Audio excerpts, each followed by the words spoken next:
Segala sesuatu harus dipahami. Memahami sesuatu namanya persepsi. Untuk menuju persepsi namanya definisi. Dan ilmunya adalah ilmu terminologi. Assalamualaikum warahmatullahi wabarakatuh. Ilahi anta maksudi warido kamakini akini mahabbataka wa ma'rifataka. Tentu kita masih ingat, sering kita mendengar hadis Rasulullah SAW soal anak yang soleh dan ilmu yang bermanfaat. Hadis yang diriwayatkan oleh Abu Hurairah, beliau berkata, "Iza matabnu Adam in koto'a amaluhu ila min salasin." Apabila seorang meninggal dunia, maka terputuslah amalnya kecuali 3, yaitu sodakotin jariyah, ilmu yang bermanfaat, dan anak yang soleh. Kita sering mendengar dan kita hafal tentang hadis tersebut. Namun banyak di antara kita yang salah untuk memahami dari makna anak yang soleh dan ilmu yang bermanfaat. Karena kita memiliki persepsi yang berbeda. Kita ambil contoh. Ada ibu-ibu yang nangis-nangis berdoa kepada Allah, "Ya Allah, jadikanlah anak saya anak yang soleh." Sementara dia punya anak, yang satu jadi dokter, yang satu jadi insinyur, ahli kimia, ahli fisika, ahli komputer. Yang satu jadi dokter yang setiap hari menyembuhkan atau mengobati orang sakit. Pertanyaannya adalah, apakah anak-anaknya itu yang jadi dokter, yang jadi ahli kimia, bukan anak soleh? Jadi yang soleh yang bagaimana? Apakah yang bisa ceramah, yang bisa jadi imam, yang bisa memimpin taklim, tahlil? Nah, ini adalah persepsi yang salah. Kita ambil contoh lagi, tidak jauh-jauh.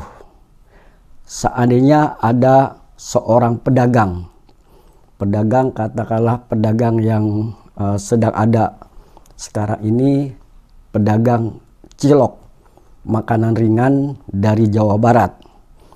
Dengan berjualan cilok, orang ini bisa menarik pelanggan karena masakannya atau jajanannya ini sangat lezat dan viral. Kemudian dia selalu menaikkan omset dengan dagangannya yang menarik itu. Kemudian tapi jangan salah dulu, jangan meremehkan orang-orang yang jualan cilok.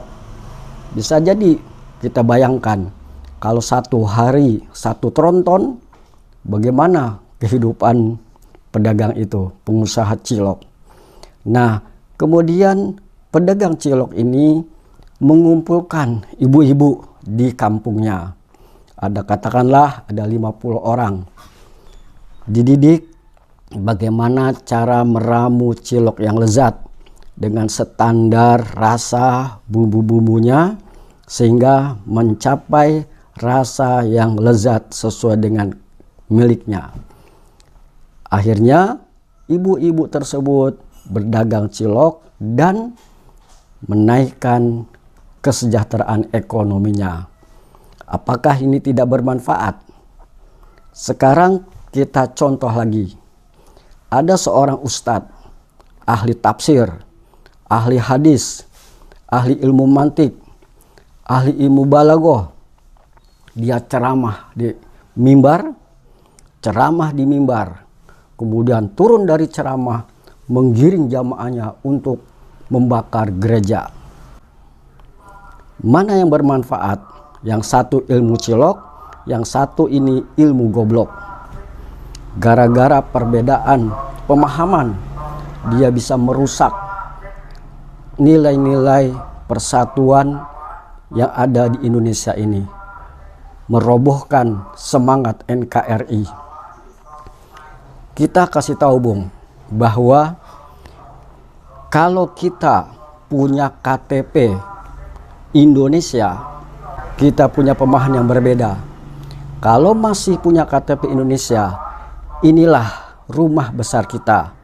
Kita jaga, kita rawat, dan kita bangun bersama. Jangan sampai dengan perbedaan kita bisa memporak-porandakan dengan ucapan-ucapan kebencian.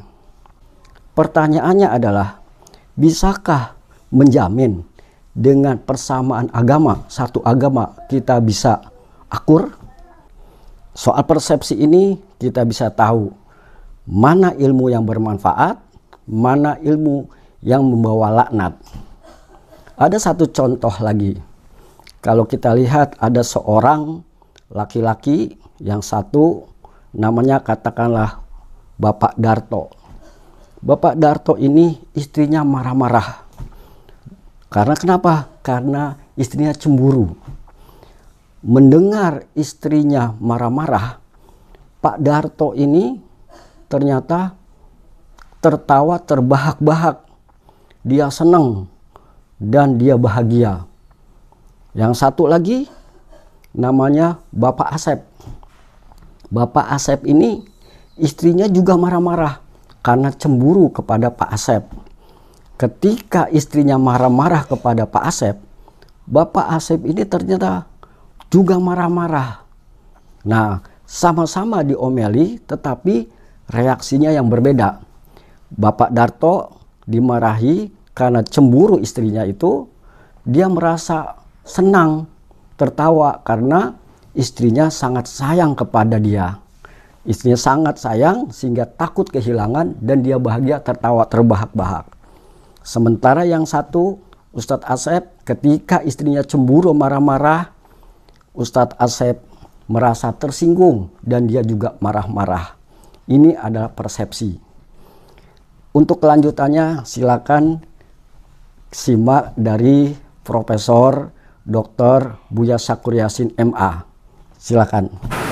Jadi kalau ada orang yang mengajak kedamaian, mengajak persahabatan, persaudaraan sesama bangsa Indonesia, dianggapnya itu sekuler, apalagi liberal.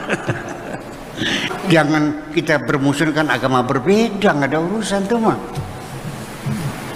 Masa nggak paham-paham? Yang membuat kita bersaudara ada kewarganegaraan ini kok. Ya, nasionalisme ini kok. Apa satu agama tidak bermusuh? Saling bunuh-membunuh. Yang bunuh-bunuhin orang Syiah siapa? Orang ahli sunnah. Yang bunuh orang sunnah orang Syiah.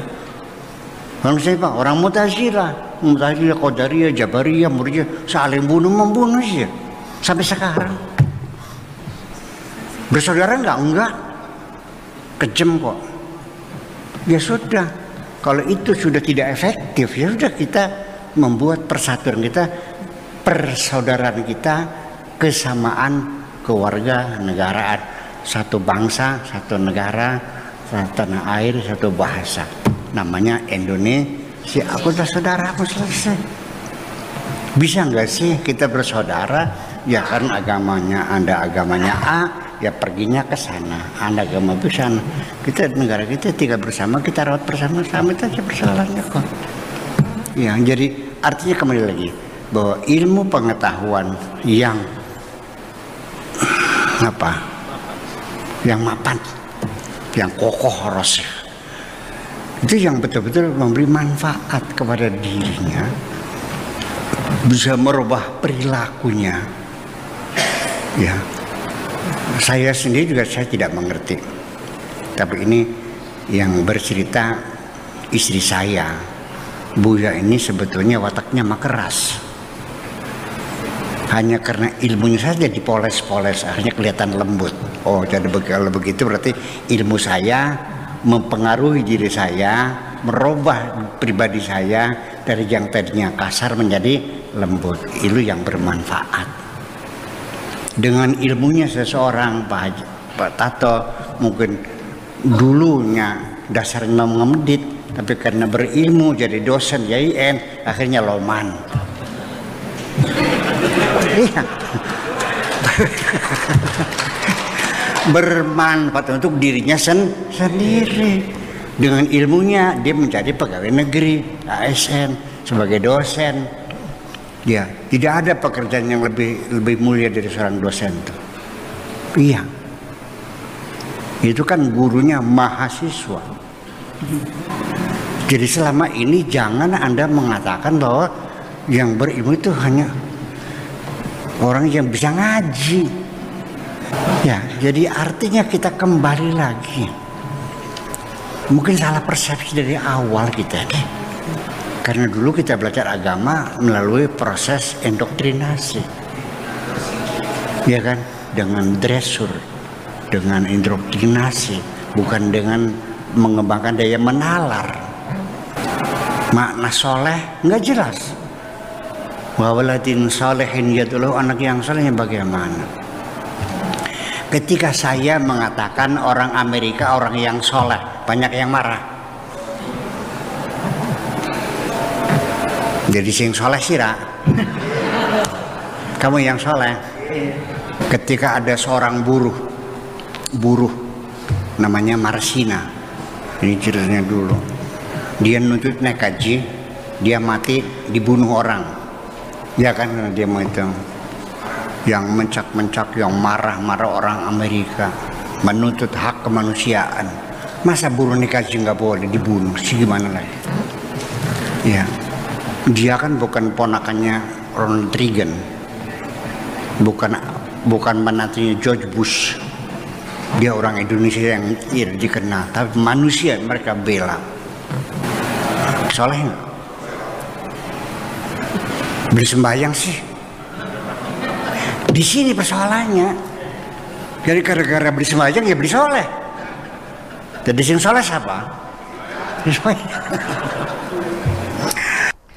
Nah, semoga bermanfaat. Wallahul muwafiq ila aqwamit thoriq. Wassalamualaikum warahmatullahi wabarakatuh.